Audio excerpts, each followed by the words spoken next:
সাল্লাল্লাহু আলাইহি ওয়াসাল্লাম বলেছেন যে খায়রুন নিসায়ে, নারীদের মধ্যে সবচেয়ে উত্তম নারী। অন্য এক বর্ণনা রয়েছে, রাসূল বলছেন যে মিন আহলিল জান্নাহ, জান্নাতি নারী হচ্ছে ওই যে স্বামীকে খুব ভালোবাসা দিতে পারে, প্রেম প্রীতি দিতে পারে, স্বামীর কাছে একেবারে সর্বধরনের নারী সুলভ আচরণ দিয়ে খুব সুন্দর হয়ে থাকার চেষ্টা করে, এরকম নারী জান্নাতি নারী। রাসূল সাল্লাল্লাহু আলাইহি সাল্লাম বলছেন যে নারী বেশি সন্তান দিতে পারে। তারপরে বলছেন যে কোনো কারণে যদি স্বামী অসন্তুষ্ট হয়ে যায়, তাহলে স্বামীর কাছে গিয়ে তার হাতে হাত রেখে বলে, স্বামী, যতক্ষণ পর্যন্ত আপনি সন্তুষ্ট না হবেন আমার উপরে, ততক্ষণ পর্যন্ত আমি আমার দাঁত দিয়ে কোনো কিছু চাবিয়ে ভক্ষণ করব না।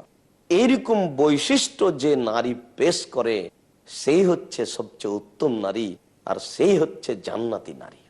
আবু হুরায়রা রাদিয়াল্লাহু তাআলা আনহু বলেন, রাসূল সাল্লাল্লাহু আলাইহি সাল্লাম বলেছেন যে সবচেয়ে উত্তম নারী হচ্ছে সেই নারী, যেই নারী স্বামীকে আদর দিয়ে, স্বামীকে প্রেম ভালোবাসা দিয়ে, একেবারে নারী সুলভ আচরণ দিয়ে তাকে নিজের দিকে আসক্ত করে তুলতে পারে, সন্তান বেশি দিতে পারে এবং স্বামীর ব্যথায় ব্যথিত হয়, স্বামীর যে কোনো প্রয়োজনে সহযোগিতা করে। এই নারী হচ্ছে জান্নাতি নারী, এরাই জান্নাতে যাবে।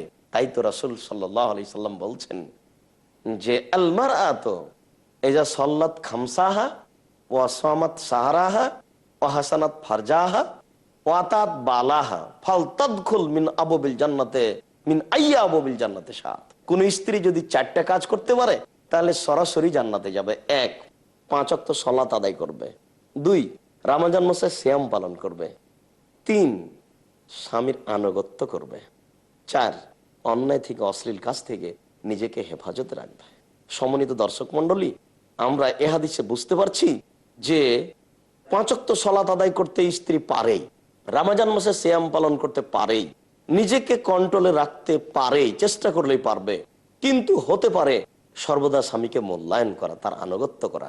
আমরা বলতে চাচ্ছি, একজন নারী যদি সহজে জান্নাত পেতে চায়, তাহলে 4টে জিনিস করবে।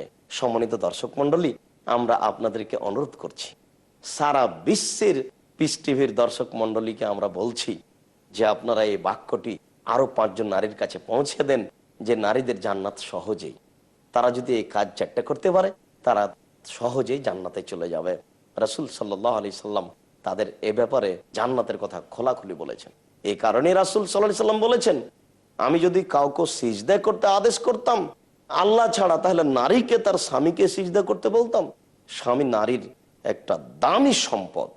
ওই নারীকে বললে বোঝা যাবে যে নারীর স্বামী নাই, যে স্বামী কতটুকু দামি সম্পদ। অতএব সম্মানিত দর্শক মন্ডলী, আমি বিশেষভাবে মুসলিম বোনকে বলবো যে দেখুন,